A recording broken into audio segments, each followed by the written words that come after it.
What's up, everybody? We are Metalcast, bi-weekly music discussion with Chad and Rich.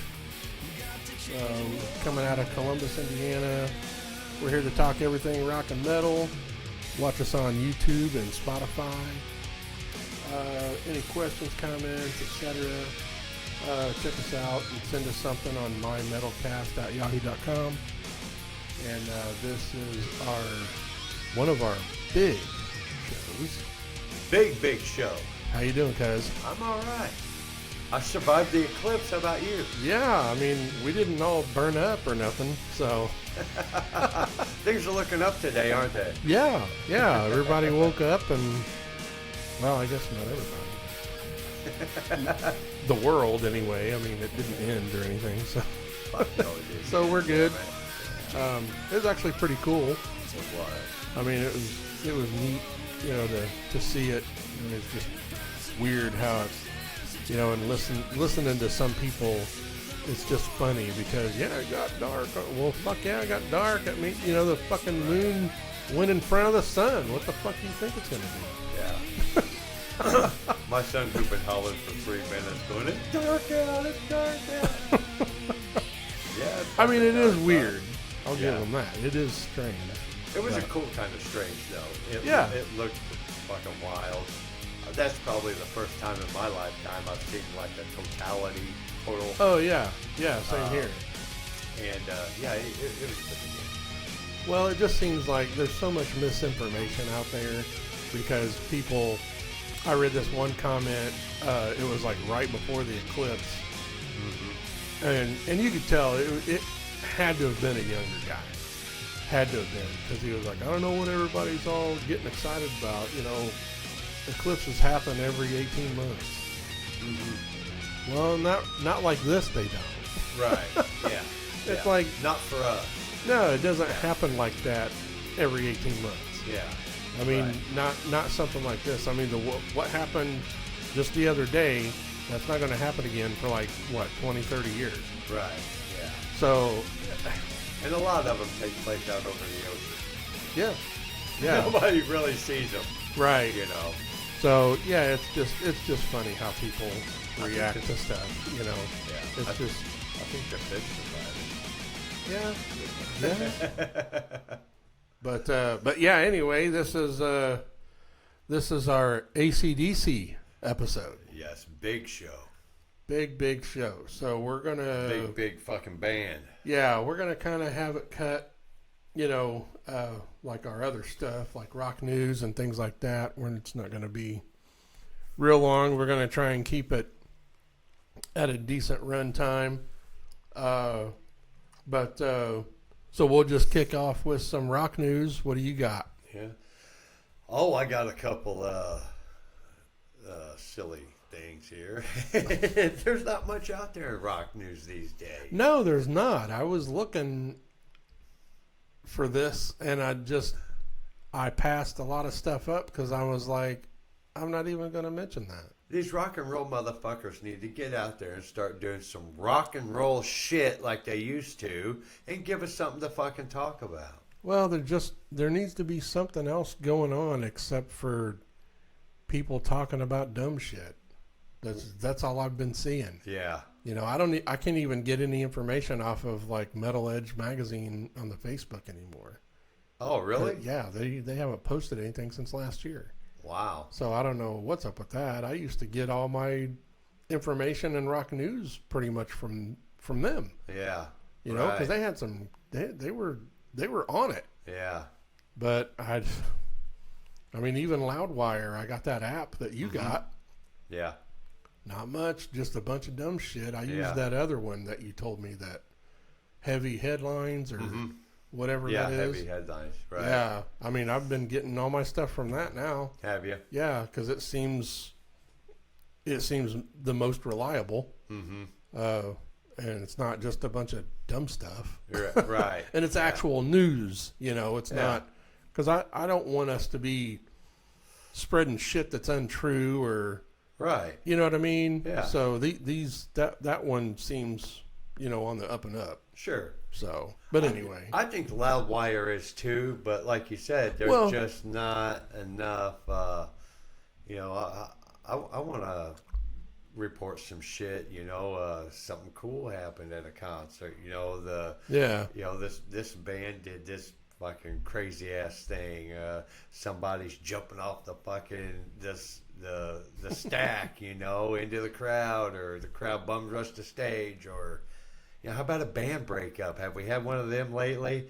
And anybody get punched in the face at a fucking recording or something? No, they just fucking sue each other. That's all they're doing nowadays is just suing each other. I mean, is that asking too much or what? Am I just asking too much of them? Yeah, it must be. It must be. But anyways, one of the big headlines I come across was someone had listed 200 bands they would rather listen to before playing Puddle of Mud. I just thought, oh my gosh. Yeah, don't get me started on that fucking band. They just... Do they suck? I mean, what is the deal with Puddle of Mud? Is it like one of them Nickelback things? Well, I don't think it's anything like that. They do have a couple of good songs. Yeah. But the problem is that lead singer is such a fucking dickhead. Oh, really? And he's a diva, and he causes problems just about anywhere he goes. He's a diva? Yeah, even on, I guess maybe diva's the wrong word, but even like when he's at a show, he acts like such a fucking baby, and he you know, he'll get into it with fans. He just ruins their time. Yeah. And he just ruins the show. That's what we call a jag-off. And I think he's a big time alcoholic, I think. Ooh. Is what it is. Yeah. Or you know, druggy, or both, whatever. So goddamn druggy. He just been drinking that liquor. He's a fucking problem, and I don't know why the other guys put up with it. If I was, you know, like a mainstay in that band, I wouldn't be a mainstay in that band. Right. I'd quit. I'd be like, fuck this. So, you know, some drugs can be tolerable if the whole band's doing them. Alcohol, it'll fucking ruin shit every fucking time. You know, you can have a good time, but eventually, fucking alcohol kind of sucks. Well, sometimes. You know, my opinion, alcohol or drugs will be the ruin of anything good. Yeah. Eventually. Well, even like I said, if the whole band's doing drugs, it'll go down eventually, but it'll just take longer because they're all, you know, doing the same shit. They'll ride it out a little bit longer if they're all doing it. Right. Got something referencing our total eclipse here yesterday. Back in 2017, the eclipse that went through southern Illinois, Ozzy actually played Bark at the Moon. I wish he would have done something like that for this one. And I guess they timed it just absolutely perfect to where, and I think I remember him talking about that. Yeah, I think so. It was fucking cool. Yeah. You Yeah, know? that is cool. I wish somebody would have come up with that, you know, here in town. Because we were like in the totality of it. Yeah. You know, I guess people up in Chicago were able to see it down, you know, further down south also. But they weren't like within the totality path. Right. You know what I mean? Yeah. So. Well, and it's, I don't know, it's pretty cool because earlier I saw when we were at work, somebody had posted a video of Jakey Lee. And it was like, I guess they posted it because of the eclipse. Right. But it was him playing with his band. I think they're called Red Dragon or something like that. But they were playing Bark at the Moon. Was they? Yeah. Oh, cool. And it sounded cool. Yeah. Yeah. But like I said, that was like 2013, I think it said it was. Mm-hmm. So, but yeah, that would have been awesome to see, you know, like in 17 when they did that with Ozzy and timing it just right. Right. Yeah, that would have been cool. Definitely would have been cool. And the last thing I got, Kid Rock. He's got Tucker Carlson. I don't know if you know who Tucker Carlson is. Yeah, I'll say that a bunch of times. Tongue twister. Yeah. Tucker Carlson. Opening up some shows for him. I guess him and Tucker are good buddies. And, they're like both on the same political agenda scale, whatever you want to call it. Yeah. And it's definitely different. I don't know. There's been some rock acts that have had comedians open up for them. Oh, yeah. Which, I don't know. I think if I was going to a concert and they had a comedian opening up, I think that'd be okay if the fucker was good, you know? Well, I mean, that's kind of what, the Don Jameson and Jim Florentine, that's kind of like the bandwagon they've jumped on before. Yeah. I mean, even Jim Brewer has done it. He's opened up. Oh, really? Yeah. But Jim Brewer, I like him. Yeah. He's great because he's even put out songs in an album before. Has he? Yeah, and I mean they're good. And it's just like your 80s metal. Uh-huh. That's what it sounds like. Yeah. And him would be okay, but I'm not big fans of Jim or Don. Mm-hmm. I just think they're kind of douchey. I would go for Jim. I would agree. If I had to pick one of the two, it'd be Jim. Right. I just think Don Jameson's a fucking total douche. I can't fucking stand that motherfucker, man. Hey, he thinks he has nice hair. He is like frozen in time. Mm-hmm. Yeah. And he's, oh my gosh, he's such a fucking douchebag. Right. I can't, that's why, like, That Rocks, that I can't bring myself to watch it anymore because I just fucking can't. Because of him? Yeah. Well, him and Trunk. Eddie's such a fucking name-dropping piece of fuck. I mean, oh, man. Hey, we're gonna have a new segment, folks. It's called Chad fucking hates this motherfucker this week. Oh, it's more than a week. That's gonna be our new segment. Tune in for more. Yeah, no shit. Who does Chad hate this week? So that's all I got on the rock news, guys. All right. Well, and for, anybody that likes those guys, more power to you. Right. I'm entitled to my opinion. Yes. But anyway, I only have a couple things. CJ Snare, lead vocalist and founding member of Firehouse, passed away. Oh, I heard that today. Yeah. He was 64. They said official cause of death was cardiac arrest. Mm-hmm. He died on April 5th. Right. That was Dwayne's birthday, my brother. Right. So he was a great vocalist, whether you like that kind of music or not, because they were a lot, with the power ballads and things like that in the 80s, but, the late 80s, the quote-unquote hair metal. But I was able to see Firehouse last year.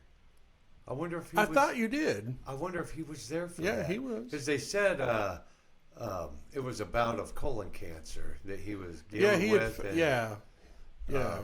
I'm pretty sure that would have been him because they said that they didn't let it slow him down at all because they said he's been touring with them for the past 34 years. I think I remember him saying it was all original lineup. Because they was there with, it was Firehouse. Nelson was there, which was actually pretty damn good. Yeah, no, I mean Nelson, they're not bad. Them two dudes have really perfected their talent a lot. Yeah, progressed tremendously. I think they just got too caught up in the whole hair metal thing. And all that glam stuff. Jack Russell's Great White. Yeah, which fucking sucked. Yeah. Oh, jeez. Horrible. And Winger. Maybe Winger was there. I think you're right. I think because I remember you going to that show. Mm-hmm. It was in the summer. We're at Terre Haute, that new venue they got, the Mill. The Mill. Yeah. Mm-hmm. So, but so R.I.P. Yep, there we go. It was unexpected, of course. But the only other thing I have is Dan Lilker returns to Anthrax after 40 years for a limited batch of tour dates.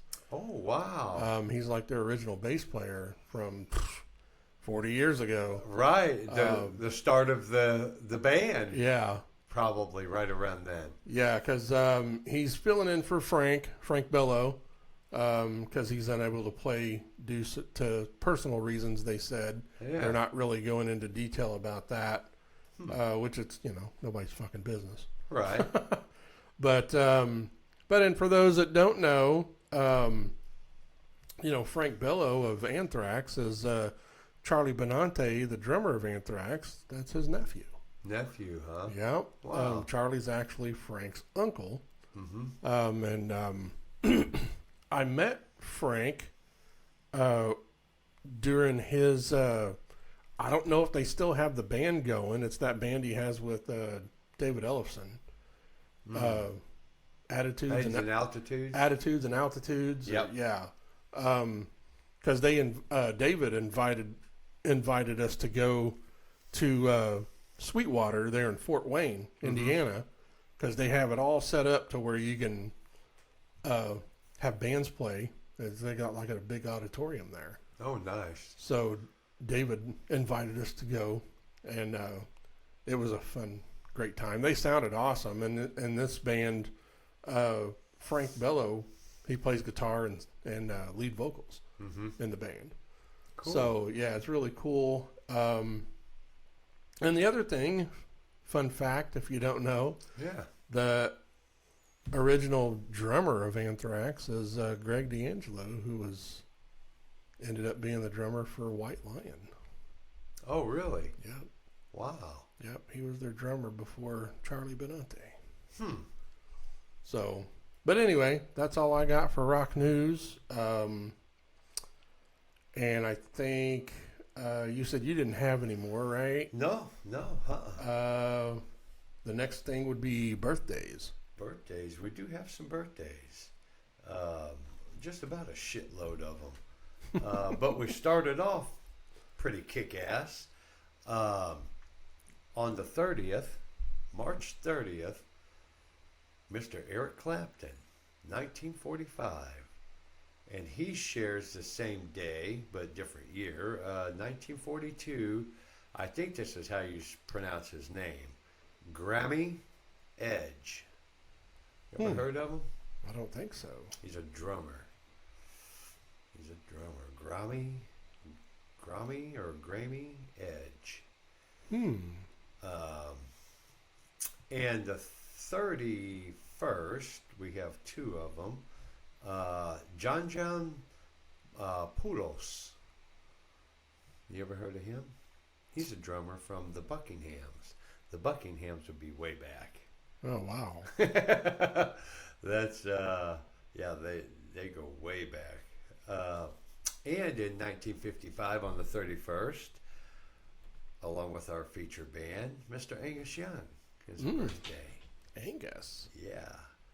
April 1st, Rudolph Isley, vocal, sang with the Isley Brothers. Nice. He was the other brother.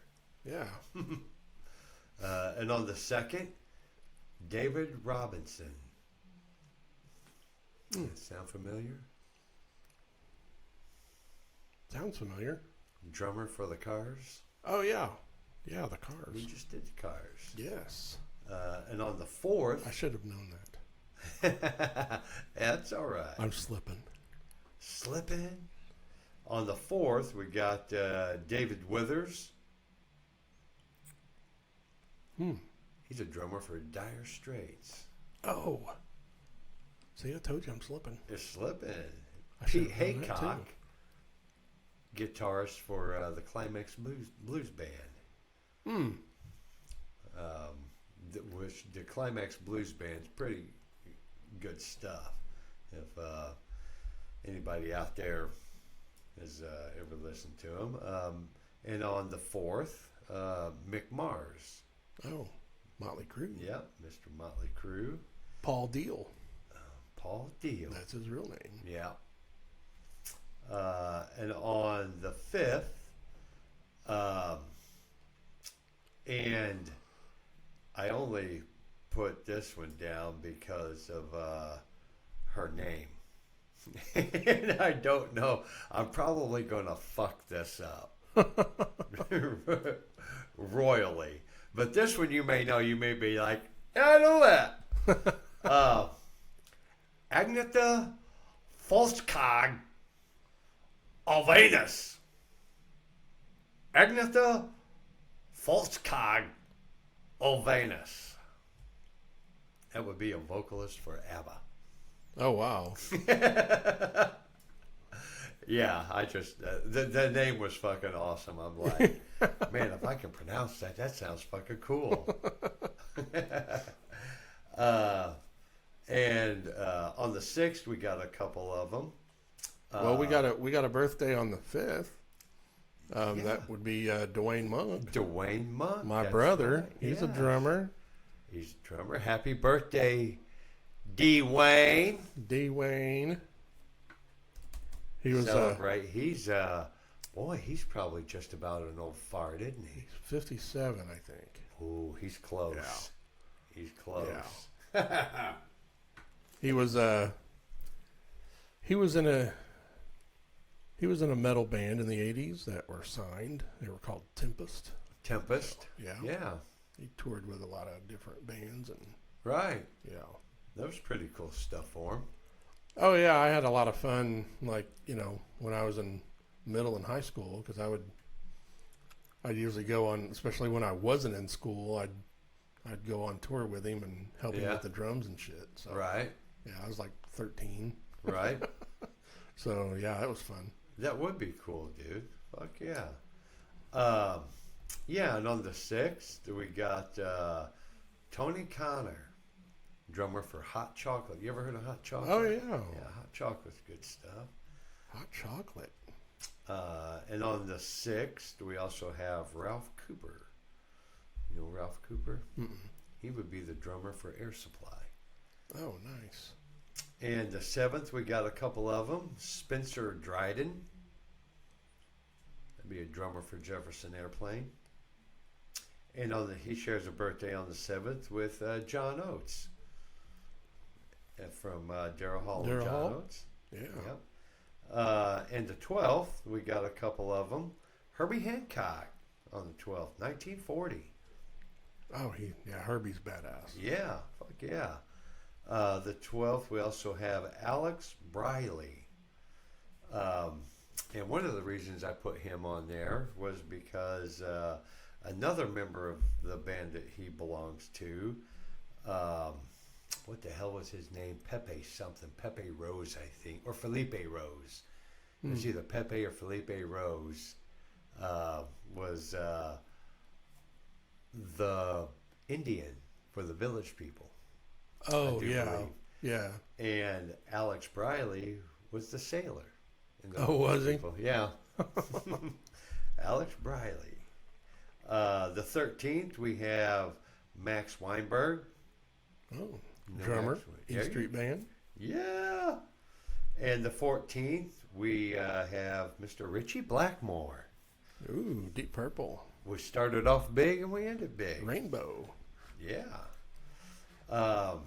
And I got a couple just notables down here.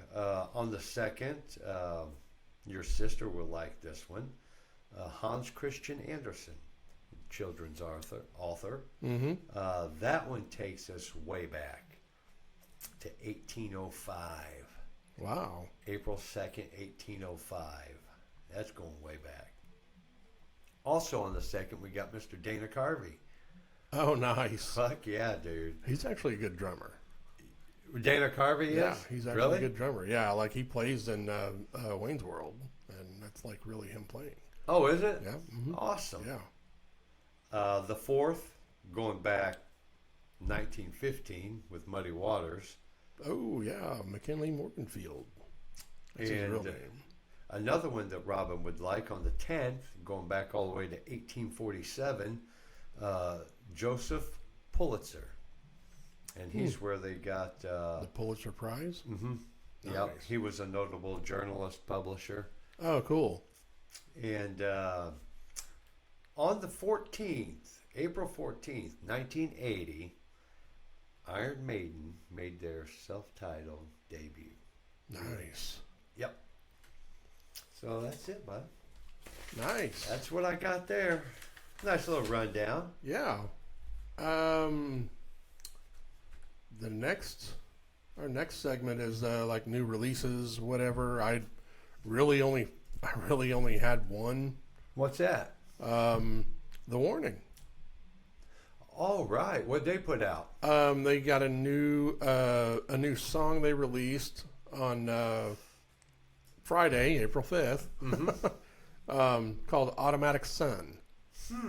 And it's from their upcoming album, Keep Me Fed, which will be released on June 28th of this year. Okay. So I think this is like the 5th single. Yeah, they've had like... Yeah, this is the 5th. Several of them here. And it's, cool. I listened to it a couple of times. Automatic Sun? Yeah, Automatic Sun, like sun in the sky. I'm not going to, I mean, it's not a bad song. I'm not saying that. It's just, it's a little different. It's not your straight ahead rock and roll. It's a little synthesized, maybe, I guess is the word. Really? But it is a good song. It's catchy. Yeah, I guess I'm kind of undecided a little bit on it. Really? Yeah. I mean, it's a good song, but just not sure if it would like make my playlist. Right. Type thing. So, but you know, they are an awesome band. Check them out. You know, we did a episode on them. Very talented chicks. Yeah, they're 3 sisters from Mexico, Monterrey, Mexico. So yeah, check them out. And that's all I had. So our next thing is our spotlights. Oh, okay. Cool. So what do you got for your spotlight? Well, this week I have a book. A book. Yeah, because it's getting nice outside. And one of the things that I love to do when it's getting nice outside is go see a fucking concert. I want to see a live show. So the book is called Rock Concert, an oral history as told by the artists, backstage insiders, and fans who were there. Rock concert? Rock Concert. And it's, I have not read it, because I don't have much money to buy things like books. With the way things are nowadays, I'm just barely scraping by, buying groceries and putting gas in the car. Right, yeah, I think we're all in that boat. This book I would like to get. I would like to get it. Looked very interesting. It talks about how, you know, live music is stratospheric, the stratospheric rise of live rock, going back to like they reference Alan Freed in there, you know, with him bringing rock and roll into the mainstream radio, promoters, you know, the first rock festivals, you know, like the Monterey Pop Festival, Woodstock, all that shit, you know, and how all those got put together and then have progressed into everything that we have today. Oh, okay. And it's got the old stuff, it's got the new stuff. He interviews DJs, you know, all kinds of shit in it. Just looked very interesting. Put out by a guy named Mark Myers.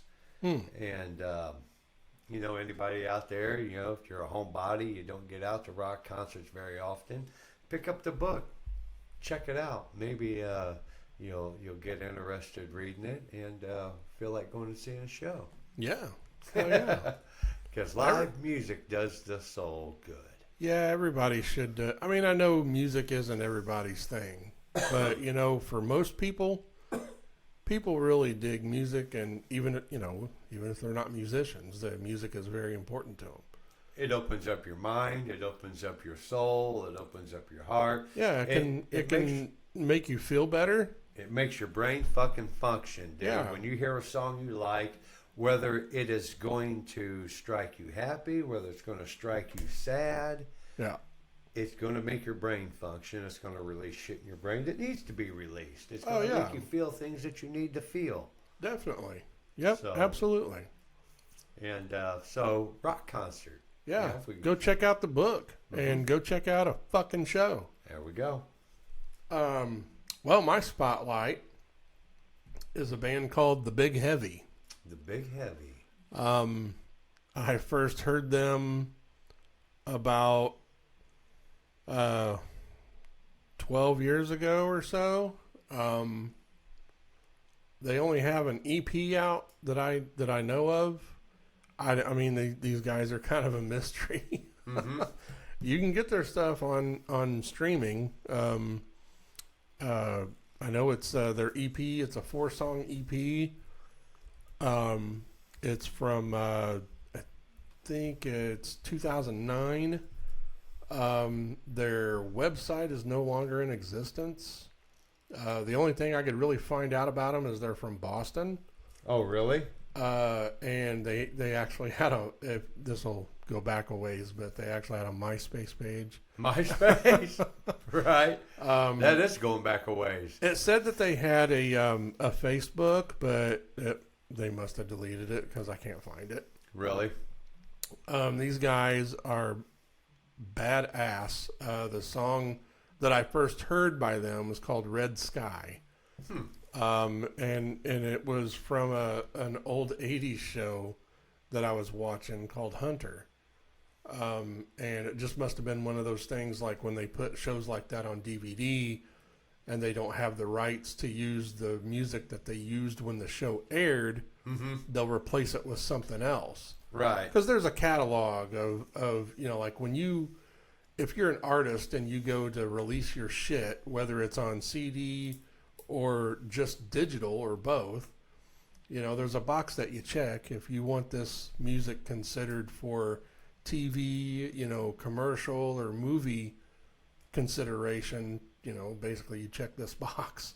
And there's, just a whole list that movie producers, TV producers, and commercial producers can go and see all this stuff. And this is a song they picked to be on there, and it's just, it's very Tool-like.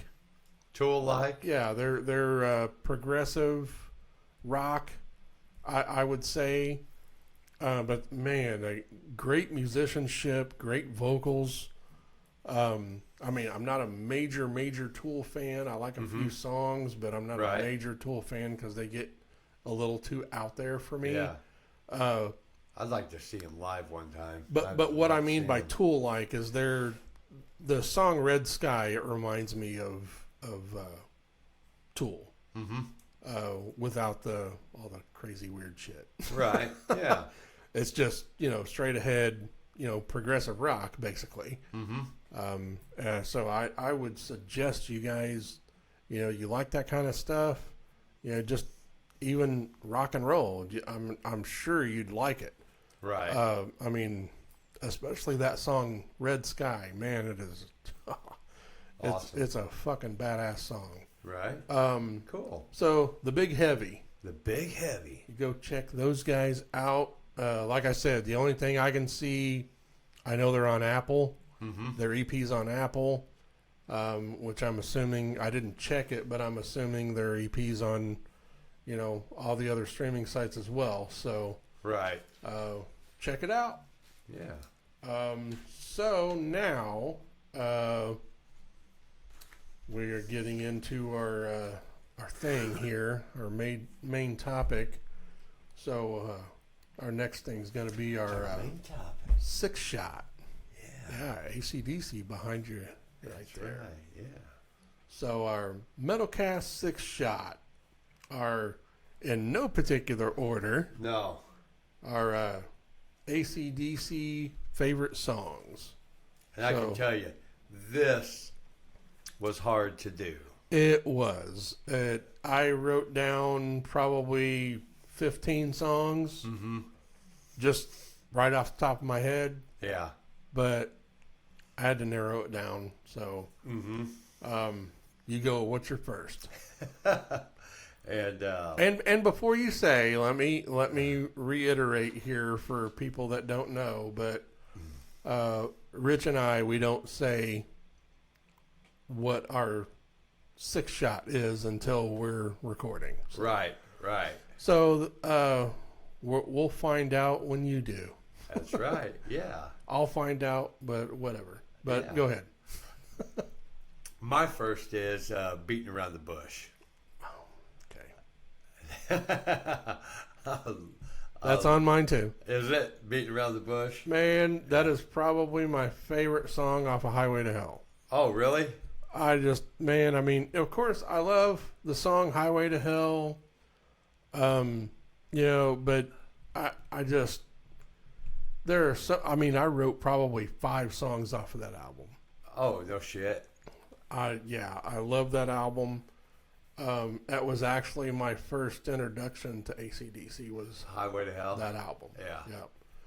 Yep. But yeah, that's on mine too. Yeah. Beating Around the Bush. And I could have easily put the whole damn album down. Oh yeah. Hell.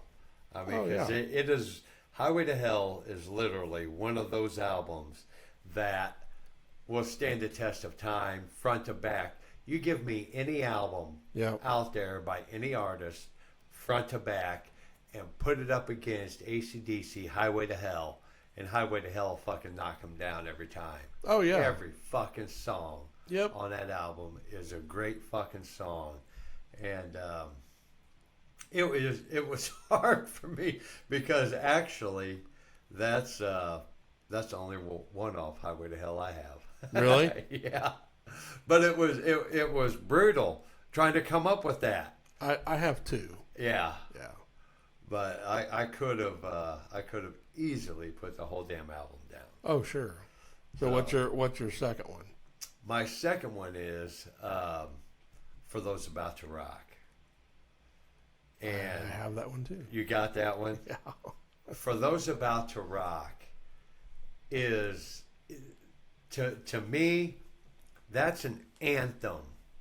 Oh to any, whether you're a boy or a girl, I don't give a fuck. Rock and roll is gonna fucking hit you. You're gonna fucking hear it. You're gonna feel it. And that is an anthem to any fucking rocker coming up to find themselves. Oh yeah. Reaching out and fucking grabbing them. Yep. I mean, there's a couple lyrics in For Those About to Rock. We roll tonight to the guitar bite. I mean, what the fuck is that? You know, we roll tonight to the guitar bite. That means you're out there hearing that fucking shit, that guitar. You know, they're gonna fucking play it. They're gonna strike that fucking chord, and what's it gonna do? It's gonna strike you. Oh yeah, yeah, definitely. And heads will roll and rock tonight. Yep. Heads will roll and rock tonight. Yeah, it's that ultimate rock anthem to any youngster out there wanting to feel rock and roll. Right. That's the way I look at that song. So you got it on yours too? Yep. There's 2 for 2. Yep, 2 for 2. So what's your next one? My next one is Problem Child. Problem Child. Mm-hmm. Which is a great, great fucking song. Oh, yeah. Definitely. Mm-hmm. And you don't have Problem Child? That's one I don't have. Yeah. So my third one would be Sin City. Sin City, there we go. Yeah. Yeah, that's going back a ways. Yep, that's from Powerage in 78. Yeah. So yeah. I love that song. Yeah. My fourth is Rock and Roll Ain't Noise Pollution. I almost I had it on my list. Yeah. But it didn't make my 6. Right. That's a great song. Oh, it is, dude. them lyrics in that song when he says, oh, what the fuck does he say? I took a look inside your bedroom door. You look so good lying on your bed. Something about I asked her if she wanted any rhythm and love. She said, I want to rock and roll instead. Yeah. Fuck you. Give me some rock and roll. Well, the one I have off of that same album, that's Back in Black from 1980, I'd Shake a Leg. Shake a Leg. There we go. Same album. Yep, I love that song. I love the riff in that song. I love the groove. Yeah. I mean, man, it's a great song. Right. I had a lot written down from Back in Black. I had the song Back in Black, Giving the Dog a Bone, Have a Drink on Me, Shake a Leg, and Rock and Roll Ain't Noise Pollution. But I picked Shake a Leg just for the groove, because it's pretty upbeat, just straight ahead rock. Right. I mean, love that song. Yeah. No, Shake a Leg is a great fucking song, dude. Yeah. Love that song.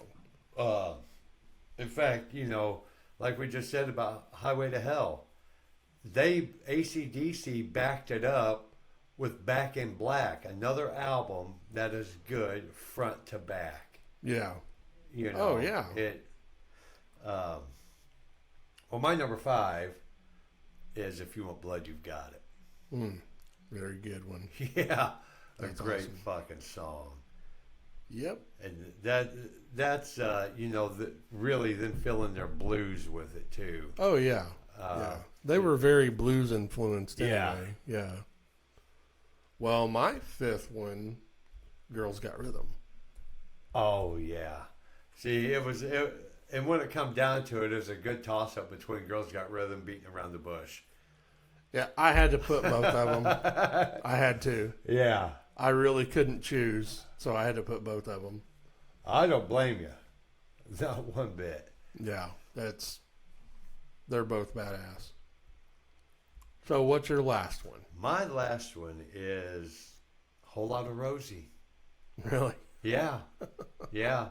I just love Whole Lotta Rosie. And I like the whole story behind Whole Lotta Rosie. I love it. And the song, it's a kick-ass fucking song. Yeah. So what's your last? My last one is from 83's Flick of the Switch, Badlands. Oh, really? There you go. Love that song. Really? Always have loved that song. You like the whole album? Yeah. Yeah. That has Shaking Foundation on it as well, I believe. I always loved that song. But like I said, if I had to pick just off that album, yeah, Badlands would be it. I've always loved that song. Right. So cool. And that's off some of the off the wall AC/DC stuff, that people really didn't get much into. I think well, I think they went. I was turned on to that album by Dwayne, my brother, because he had the tape, and I noticed it kind of looked like a pencil drawing was the cover. That's kind of what it looked like, and I remember him playing it. Right. And then when it got to Badlands, I was just like, oh, this song's cool. Yeah. So I just I've always loved that song. Right. So fucking great song. But well, good 6-shot. Yeah. Fuck yeah, dude. Yeah, all great. It, like you said, it's hard to pick from them. I mean, it's just so fucking hard to pick. That was hard. That was really really difficult to pick. I mean, if I didn't want to throw Brian Johnson into the mix, I could have easily picked the whole fucking list. Bon Scott. Yeah. Easily. In fact, we may have to get into that a little bit. Well, yeah. Well, maybe that could be. Maybe we could just put that up as our matchup. Yeah. Yeah. Bond versus Brian. There we go. Going on the fly. Because that's what we were me and Rich were talking about that before we started the recording, and I we didn't really have a matchup for AC/DC, and I'm like, well, who the fuck do you put up against AC/DC? Because they're kind of in a category on their own. They are. I mean, they are. Say what you want about them, but and here, this is us getting into our main topic now. Our 6 shots done. So, what can you say about them? I mean, there's always been the debate on all their songs sound the same. I don't buy that a lot. I would think on the album, sure, the album can all sound the same, but they have their own sound. Yeah. That's what I think it is. Right. I mean, sure, a lot of their songs sound similar, but it's their fucking sound. Yeah. It's an AC/DC sound. Right. There's no other band that has that sound. Right. Right. So, I mean, geez, they had Bon Scott, which he was, his vocals were unusual. He didn't sound like anybody else, in my opinion. And then when he died, they got Brian Johnson, who is a very unique vocalist. Again, a very unique vocalist. And what can you say? I mean, that debate's been going on for fucking ever. And Angus sound, he's got just like Eddie. There's nobody that sounds, like them. No. He has his own guitar style. Mm-hmm. And I want to say this before we get really into it, but I want us to spend some time on Malcolm. Mm-hmm. Malcolm Young. That dude, people were just like, oh, he just stood back there by the drums and didn't really do anything. He did a lot. He was AC/DC. Mm-hmm. He was their fucking sound. Yeah. Their sound came from him. Mm-hmm. All the riffs he wrote. The majority of the music he wrote. Mm-hmm. I mean, that dude is, we talk about Dave Mustaine being a riff master from Megadeth, or James Hetfield from Metallica being riff master, or even Jeff Waters from Annihilator, whatever. I mean, yeah, they're all badass. Right. But Malcolm was a fucking riff master from hell. Mm-hmm. I mean, he's the one that wrote all that stuff. And their sister was the one that made Angus's fucking, schoolboy uniforms. Yeah. And that's where they got their name, AC/DC, is from her sewing machine. Yeah. Because her sewing machine was, you could either plug it in and use it, or it ran off a battery. So on the back of it, it said AC/DC. Right. And that's where they got the name. Yeah. So, and their family's been a big part of AC/DC ever since the beginning. Yeah. They have an older brother who was, that had helped them and done shit, like management and. Right. I believe his name was George. I think George Young. But anyway, to start off, they were formed in '73 in Australia. The original singer was Dave Evans. Mm-hmm. So it was Dave Evans, Malcolm, Angus, Larry Van Crete on bass, and Colin Burgess on drums. Bon Scott replaced Evans in '74. Phil Rudd came in '75 on drums. Cliff Williams came in on bass in '77. And then Brian Johnson came in '80 when Bon died of alcohol poisoning. Right. So, and then you had some Simon Wright. He was a drummer from '83 to '89. He played with Dio. Right. He was on Lock Up the Wolves with Dio. He's a good drummer. And then Chris Slade, he played in The Firm with Jimmy Page. Right. And that was, what's his name? Roger, the singer of Bad Company. He was the singer of the Firm. Oh, really? Yeah. But Chris Slade, he was on the album. He was with them on drums from 89 to 94. So he was the drummer on Thunderstruck. Mm-hmm. And then I don't want to, but you have to mention Axl Rose. The fill-in. The fucking, because of Brian's hearing loss. Yeah. Axl Rose was hired in 16 to finish out the Rock or Bust tour. And Stevie Young, Malcolm and Angus's brother, Nephew. He's a nephew. Yeah, that's he's right. a nephew. He's a nephew. He replaced Malcolm because he retired due to dementia before he passed away. Yep. And then Brian came back in 2018.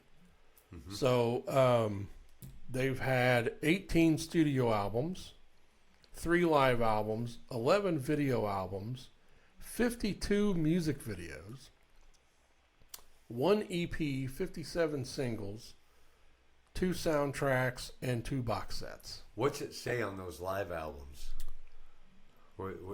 Did you put those down? No, I didn't write them. I didn't specifically write them down. Because I'm pretty certain If You Want Blood, You've Got It is a live album. I think it is. And I can't remember. Oh, they have. They have the one they put out, AC/DC Live. In fact, I got the vinyls for that. Oh, do you? Yeah. It's gatefold. You get there's 2 or 4 vinyls with each one. So it's a shit ton of shit. They but there was, you said 3. I can't remember what a third would be. Yeah, I Cool. didn't specifically write them down. Mm-hmm. Their soundtrack albums were Who Made Who for. Yeah. That was Who Made Who. That was Maximum Overdrive, Stephen King. And then Iron Man 2, they did the soundtrack for. Right. Yeah. So then Back in Black, I wrote this down, just a little history. Back in Black sold 50 million copies. Second best-selling album in history. Back in Black, I could see that. Yeah. Yeah. So. Wow. So anyway, I mean, what can you really say about AC/DC? They have their own sound, and they always have. Yes. It started out that way, when I first heard them. Like I said, my introduction was Highway to Hell. Mm-hmm. And then I went, and listened to earlier stuff. Right. I think the next thing I had listened to, like, earlier than that was really early. I mean, Angus looked so young. Yeah. It was like Jailbreak. Uh-huh. That was like 74. Yeah. So, which, that's a great song too. Right. Yes. But they really did. They had their own sound, and they continued throughout their whole career with doing their own thing. Mm-hmm. Right. So, and who can you compare them to? Exactly. Nobody. Yeah. Yeah. When Bond passed away, they kind of got, because they said that he had recorded Back in Black, and I think they came in and put Brian Johnson over it. I think that's how that worked. But Bon Scott was real bluesy himself. Mm-hmm. That's where he come from, that type of influence. Well, they might have had maybe a song or two from Back in Black, but I know a lot of the lyrics Brian Johnson wrote. Oh, he did? Back in Black. Yeah. Because he was saying that he had never written lyrics before, so he was kind of green. And he said I remember seeing an interview with him, and he was saying they were there at the studio, and he was trying to come up with something. He was standing outside, and it started turning dark because it was going to rain. He's like, "We're back in black." So he, that line hit him. Yeah. For Rolling Thunder. Yeah, pouring rain. Yeah. Yeah. So I mean that hit him, and he was like, oh, so he just went off from there. Right. Hey, that's cool. So yeah. So, and I know, that's another big one that Mutt Lange produced. Yeah. He's a major producer back then. Produced Pyromania, Def Leppard, and Hysteria. Mm-hmm. And he's been a part of major rock albums. Oh, yeah. And definitely. co-writing. Yeah. Co-writing stuff. Well, he's married to Shania Twain. Yeah. And he co-wrote all of her shit. Right. So, he's a big part of especially that album, Back in Black. Sure. I never looked it up to see if he had done anything else with AC/DC, but with Back in Black, they were getting out of that bluesy sound, that bluesy feel, and Brian Johnson brought in, a new era of an AC/DC sound. They had their own sound with Bon Scott, and when Brian Johnson come on, they had the Brian Johnson, AC/DC sound. Right. Mm-hmm. Yeah, there's one AC/DC tribute band. We seen one a couple of years ago. Yeah, this is some, I can't remember what their name. Oh, 100% Angus, I believe is their name. And the singer, he does both. Mm. He can sound like Bon, and he can also sound like Brian. Oh, really? Yeah. Wow. I've seen them a couple of times. Well, that night whoever we seen that. I was trying to remember the name of them. I got pictures of them somewhere in my phone. I can't remember the name of them. I think that singer that night, he done the same thing too. It sounded pretty good. Yeah, they weren't bad. Yeah, they weren't bad. Not bad at all. I can't remember what the fuck they were called. I can't either. I want to say Hell's Bells, but I know that's not right. Thunderstruck? No. Yeah. I don't remember what it was. I mean, but they were decent. It was a while ago. Yeah, it's been a few years. Yeah, probably 3. Yeah. 2 or 3. Yeah, because that was Caruthersville or something like that. Rushville. Was it Rushville? Mm-hmm. I thought it was Caruthersville. Rushville or amphitheater or whatever's over there towards Shelbyville. Yeah. A bunch of vills. Yeah. Oh yeah, the Ville. Yeah, the Ville. It was one of the Villes. Mm-hmm. But yeah, anyway, I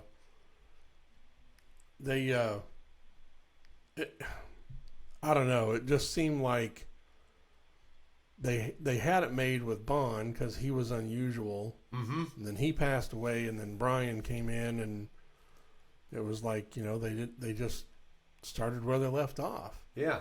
I mean, of course, I don't blame them for going on. No. No. I mean, hell, they had one of the biggest albums, right after Bon died. Right. And it ain't like Bon left the band because they were having band troubles. Right. He left the band because he passed away. Right. Which sucks. Right. Yeah. But it's like any other artist that passes away. Who knows where they could have went with it. Sure. Yeah. So, but yeah, he did, and yeah, I think that Brian Johnson came in and cleaned up tremendously. Yeah. Did a great job coming in because I mean, how the hell do you follow up Bon Scott? You know what I mean? Well, I know Brian said that with his audition, I mean, he was nervous as fuck. Mm-hmm. Right. I mean, who wouldn't be? Yeah. Yeah. I mean, because AC/DC was well, they were a big name. Yeah. Then, even though this was 1980. When they hit the United States, they instantly was packing arenas. Oh yeah. Instantly. Once they got heard, everybody was like, "Fuck yeah! Right. I want to go see them." And Oh, you yeah. could for $5 or $6 back then. Yeah. Yeah. It was. I mean, and I guess I could mention, I know they've had some lineup in and out of the band, some members in and out of the band. I came up with how many? 29 total members. 29. Yeah, that's pretty crazy. I would never thought that. Yeah, I didn't think it was that many. Because I mean, like, look at Brian Johnson. He came in 1980, and he's still with the fucking band to this day. Right. I mean, he only had that hiatus because of his hearing loss. Yeah. And then he had that doctor that was able to help him. Mm-hmm. So he was able. I mean, he was only gone for less than 2 years. Right. And they didn't, after they finished that Rocker Bus tour in 16 with Axl Rose. Right. They didn't do anything. They just, they took a hiatus, and then Brian was able to come back, and then they started back up again. Mm-hmm. So, to me, that's pretty amazing. That tour I would have seen them on would have been the Razor's Edge tour. Razor's Edge. Uh-huh. Up there at Deer Creek. I do believe that's where I've seen them. Oh, okay. It was pretty cool. Yeah, that was my one and only time seeing AC/DC. I've never seen them. I wish I could have saw him back in the day, but as I remember, my brother Dwayne, he got to see him on For Those About to Rock tour. Did he? Yeah. Yeah. Because he was saying that they had a cannon. They did. They had one on each side of the stage. And he said, because he saw him inside somewhere. Oh, really? I think it might have been Roberts Stadium in Evansville, maybe. Yeah. I don't know for sure, but man, he said when they started letting that shit off, he said it was so loud. Yeah. I mean, he said it freaked him out. Really? For a minute, because it was just so loud. Yeah. But he said it was awesome. Of course. Oh yeah, it was. They played Whole Lotta Rosie, big, huge fucking blow up doll, dude. Big fucking chick with had her fucking titties and twat fucking tattooed in fucking rose pattern. It looked fucking cool, dude. That's funny. And when they played For Those About to Rock, had the cannons on each side. They did their 21 gun salute. Right. Yeah, blew. Boom. Yeah. Fucking awesome. And Angus, he had come out. They had it set up. He was on like a fucking platform or something. He had disappeared, and then he popped up behind everybody on this fucking platform or over in the distance. I don't know. That was back in the very early 90s. That was a while ago. Yeah. Yeah, I don't... yeah, it was cool. It was pretty cool seeing them.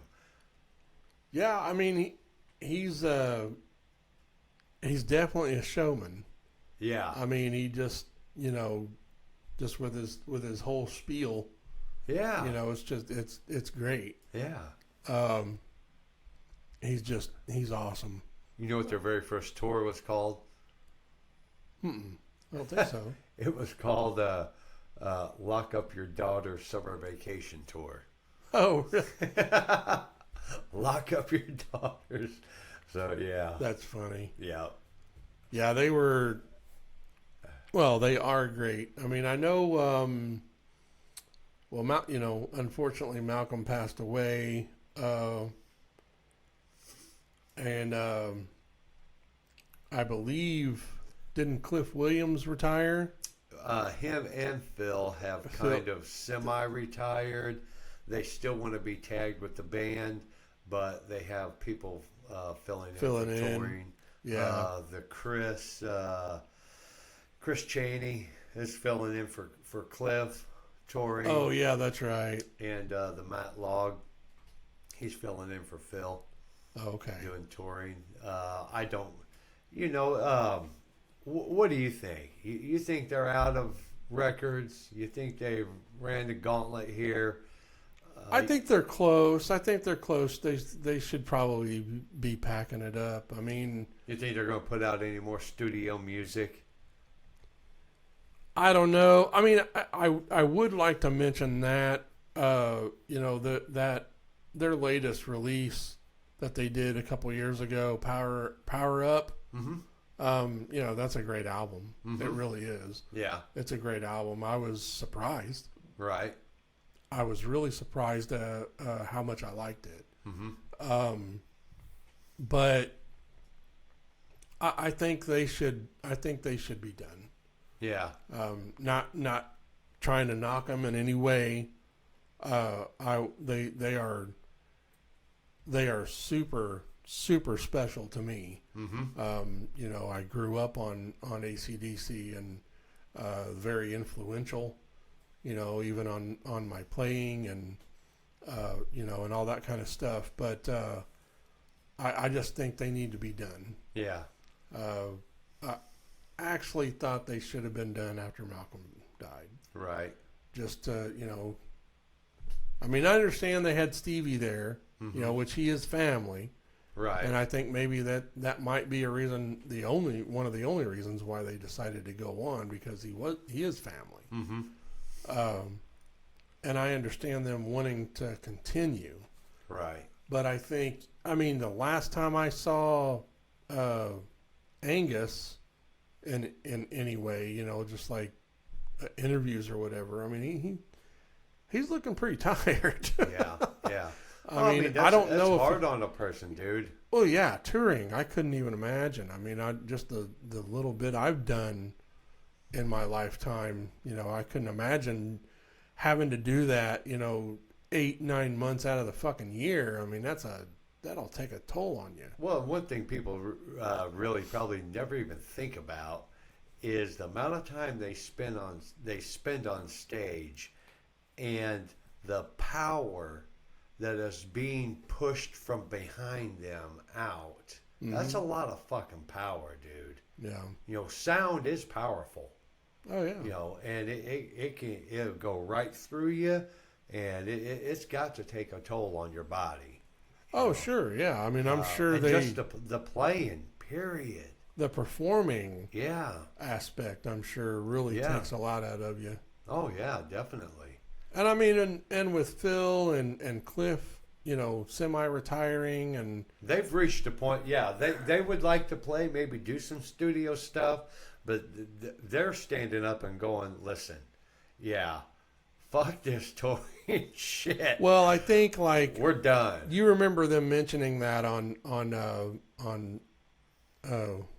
That Rocks. Mm-hmm. Remember how they were saying how because they played that Power Trip, right, or whatever, and then they're like, Trunk's dumbass is like, oh yeah, they're gonna announce that they're gonna be touring and blah blah blah, and they still haven't. Yeah. They're doing that one little gig, like a 7-show tour over there in Europe.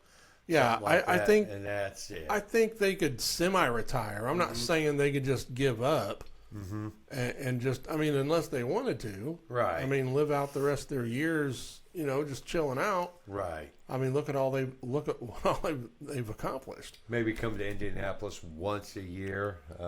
Well, I think they could. I see them. They might still have maybe 1 or 2 albums left in them. Mm-hmm. But I don't think they would do a full tour on those albums. Yeah. I think they would just maybe play a handful of festivals a year. Yeah. And that would be it. Right. Honestly, I don't know if Angus has any medical issues or health issues at the moment. Mm-hmm. I haven't really heard of anything, but you got to know, especially someone of his age, the touring is not going to be really, it's going to be tough on you. Yeah. It's, right. Unless you got somebody doing everything for you except for the performing.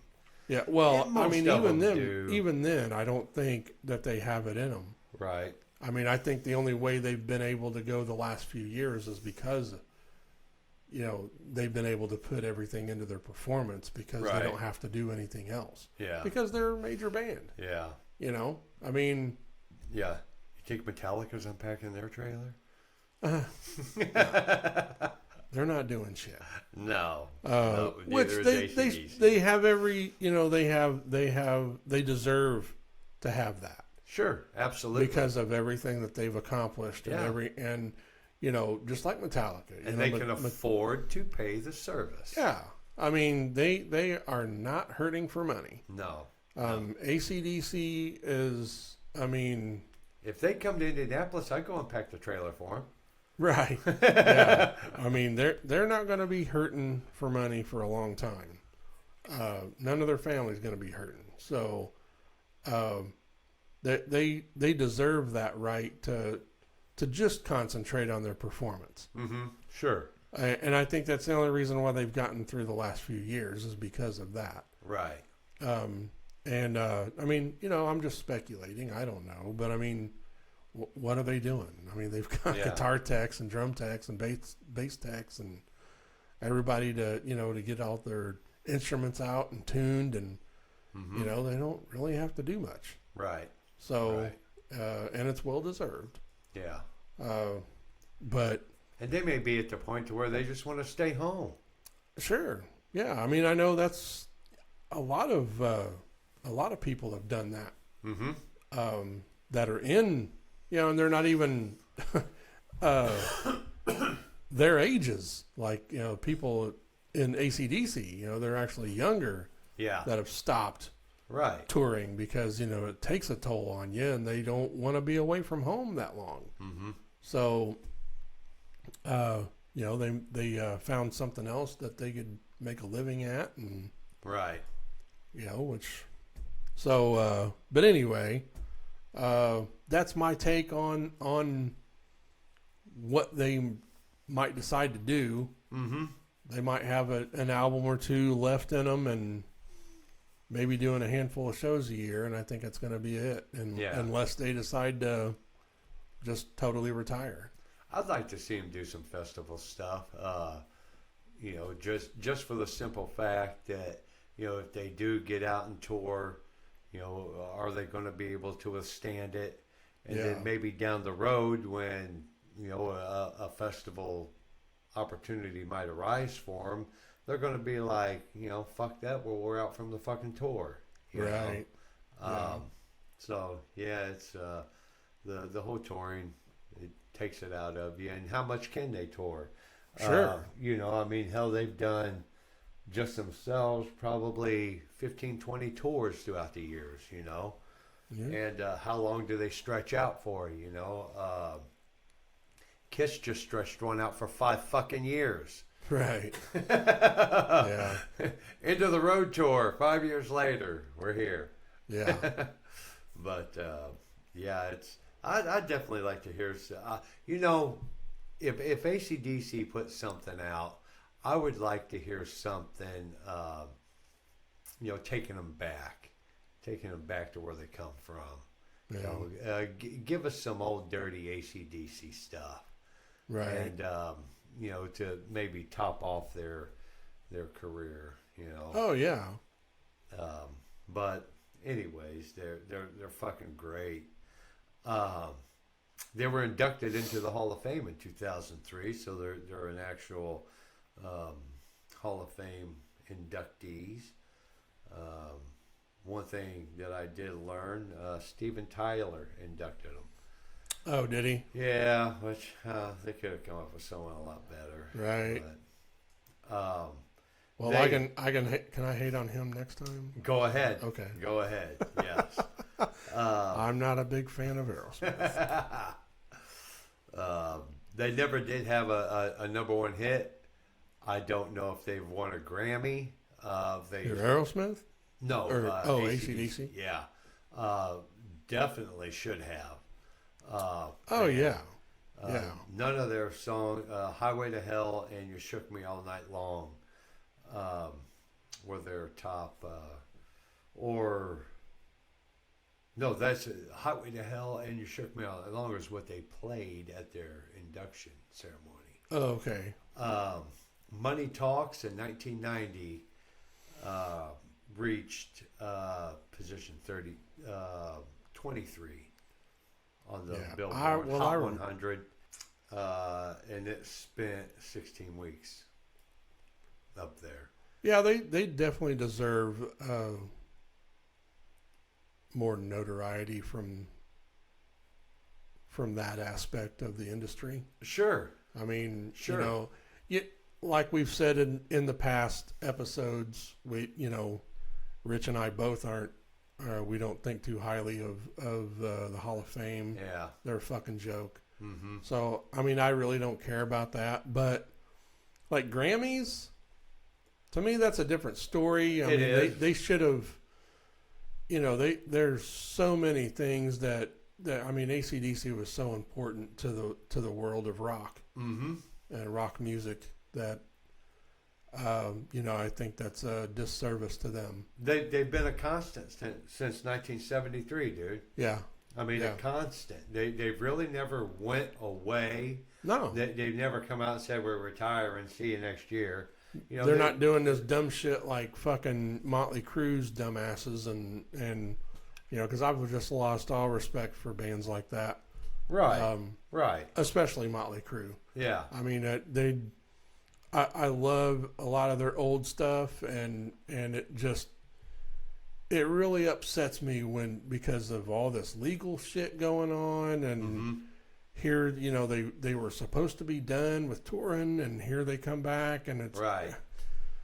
They're just pissing on their legacy. Yeah, and they're going to be remembered more for all this drama bullshit than anything else. Right, and it's sad.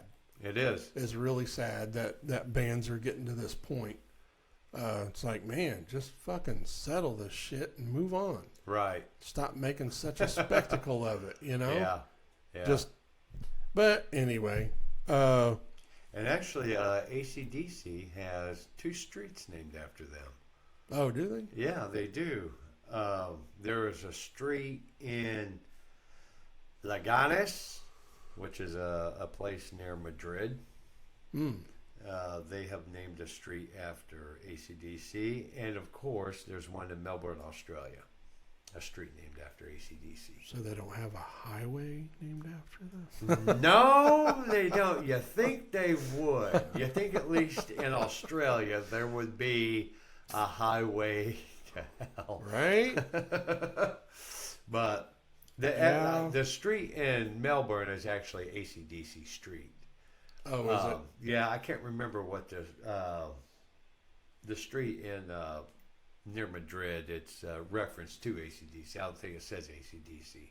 Oh, okay. But it's in reference to AC/DC. So, I mean that's pretty big notoriety too. Oh yeah. I mean, you're big enough. You got a street named after you. Yep. Or because of you. Right. That's. Yeah, they definitely deserve all of that. I mean, I think they deserve more. I mean, I know they're who they are because of the fans. Mm-hmm. Not because of anybody else. Right. Right. And I know they know that and they appreciate that. Mm-hmm. It's just like any band. They're nothing without the fans. Sure. They wouldn't have places to play and music, people to listen to if they didn't have the fans. That's right. So the fans make it go round. But you have any fat bottom girls make the world go round? Yeah. You have any final words on AC/DC? Well, just on what our matchup might be. Right. And I'm going to say, I'm going to go with Bon Scott on my end. AC/DC was some of the first rock and roll music period that I started listening to on my own. Mm-hmm. I'm sure we've talked in the past about, how we come into music, whatnot. A lot of my music influence was, rock and roll, 50s, 60s type stuff. Well, when I first heard AC/DC, when I first heard Highway to Hell, I was with you. Mm-hmm. Oh, yeah? Mm-hmm. Yeah, I was with you and your brother, Stevie. Yeah. And I was with my brother. Yeah. I can't remember exactly where we were. I think we were at your mom's or something. Uh-huh. And, you know, it was a long time ago. And that was like my first introduction. Yeah. So I always, even still to this day, whenever I think of AC/DC, I think of you. Really? Yep. Yeah. Because that was the first time I'd ever listened to them. Yeah. And it was Highway to Hell. Right. It was that album. Yeah. And so I'm guessing that probably would have been 82, right, 81, maybe 82, because that's when I got introduced to like the heavier stuff. Sure. Was in 82. Yeah. Right around 81, 82. Yeah. And like I said, I'm not sure exactly where we were. I don't remember. Yeah. I kind of see the place in my head, but it doesn't look familiar to me. It doesn't, right. Because I know it wasn't Grandma and Grandpa's place. So, right. Yeah, we would have been playing Highway to Hell there. Right. Yeah. I don't know exactly where it was at, but I always associate AC/DC with you. Awesome. Yeah. Awesome. So always have. And that was some of the first music I listened to, you know, on my own. And I think it was High Voltage. High Voltage was some of the first AC/DC I got my hands on. And then I probably got in. I can't remember if I got into Highway to Hell before If You Want Blood, You've Got It. But I can tell you at one point, for like a solid year, If You Want Blood, You've Got It was in my Walkman on full blast. And if you guys have never listened to If You Want Blood, You've Got It, get it. It's got some great fucking stuff on it that you don't think about AC/DC doing, like Bad Boy Boogie or Riff Raff. Yeah. Just great fucking stuff on that. Oh yeah. Oh yeah, man. And it, you know, AC, you know, early AC/DC has been a big influence on me when I was young. My music background, you know, AC/DC has kind of always been there. Yeah. And I don't know if it was the riffs or if it was Bon Scott's voice, you know, what really triggered in me. Bon's got that voice that type of voice that I really like. He can bring it down and get real bluesy with it. He can bring it high. He can, you know, do all kinds of shit. Yeah. And he did. And got that rasp, gruff, you know, to him. And, you know, that was probably one of the things that I really dug about it, you know, about AC/DC. And just that raw bluesy, you know, type feel. Yeah. You know, from their real early stuff. Right. And, you know, not to discredit Brian Johnson in any way, you know, because, I mean, you know, he brought AC/DC into his own light with him, you know, and, you know, did great things. But sure. I think just from my experience, I got to go with the Bon Scott. Well, I guess we're going to differ on this one. So, I mean, nothing against Bon Scott. I mean, he was great, super talented. Yeah. Really helped with their originality. Mm-hmm. But I think I would just have to pick Brian. Mm-hmm. Just because, for one, the longevity. Yeah. He was able that he's done. And I, you know, I understand he's had more years with them. Mm-hmm. But he's pretty much been a constant since 1980. Yeah. You know, and he's contributed so much to the band. Right. And he's just all about the band. Mm-hmm. You know, he's, I mean, I don't know if you've ever seen interviews with him or whatever, but man, he's just such a super nice guy. Right. And everybody that meets him, whether it's, you know, fellow musicians or fans or anybody and everybody has nothing but great things to say about him as a person. Right. He's just a super cool dude, and I love it because he even took their originality even further than Bond did, in my opinion, because of his vocals are so unusual. Mm-hmm. You know, nobody sounds like Bond mm-hmm. except Bond. Right. And nobody sounds like Brian except Brian. Yeah. You know? I mean, right. Jim Brewer can imitate him. Yeah. He does. But there is nobody that can sound like Brian Johnson. Right. I mean, he is just so unique and original. Mm-hmm. So my pick would be Brian. Yeah. Hey, that's good. Yeah. He deserves the recognition. Sure. And they both do. You know, like you said, you don't want to discredit Brian, and I don't want to discredit Bond. Right. Because they were both super important to AC/DC and rock and AC/DC sound. Right. Yeah. I mean, and I totally wholeheartedly believe that. Yeah. You know, that's how it is to me. The way I understand the way Bond passed away was just like a stupid fucking accident. Yeah. They left his drunk ass in the back of a fucking car. And he was on his back. Yeah.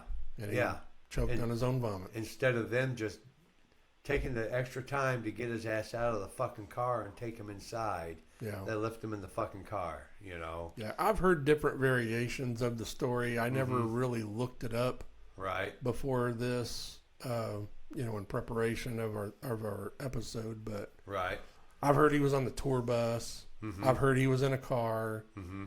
So I don't know exactly what where he was really, but everything that I've ever read or heard did say, he was on his back and he threw up while he was passed out, and that's how he died. Yeah.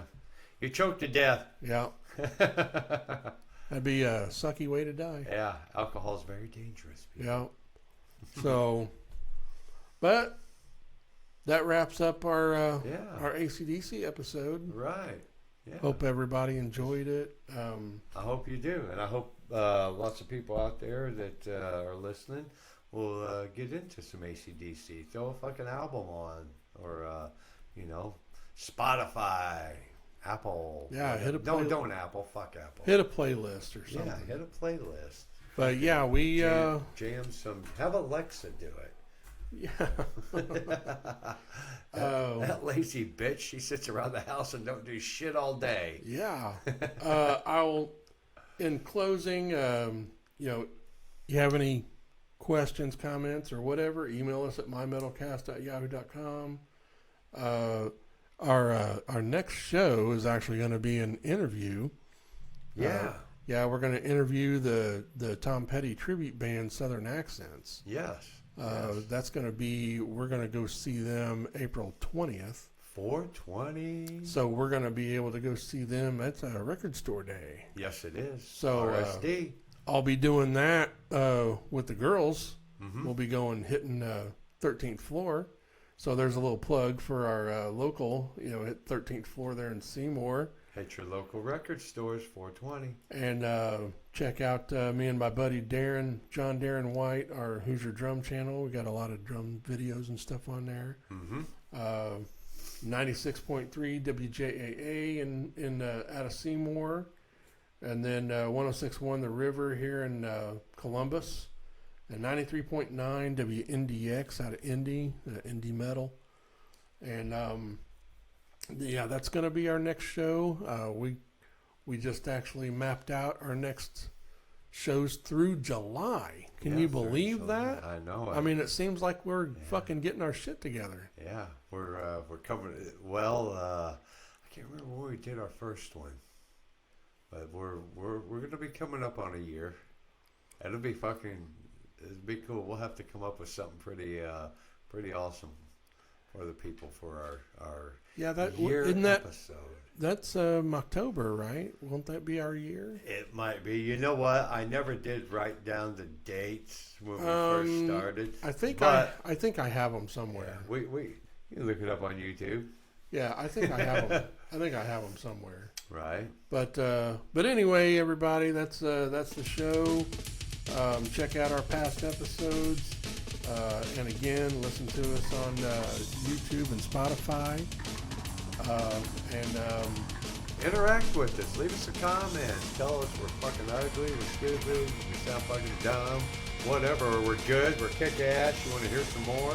Or tell us something you guys would like for us to do. Yeah, exactly. You know, give us a fucking band you would like for us to showcase. You know. Yeah, just let us know any criticisms, any ideas, suggestions, whatever. We're open to everything. We're just doing this for fun and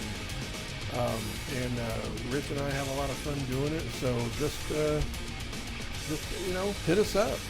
Let us know what we could improve on.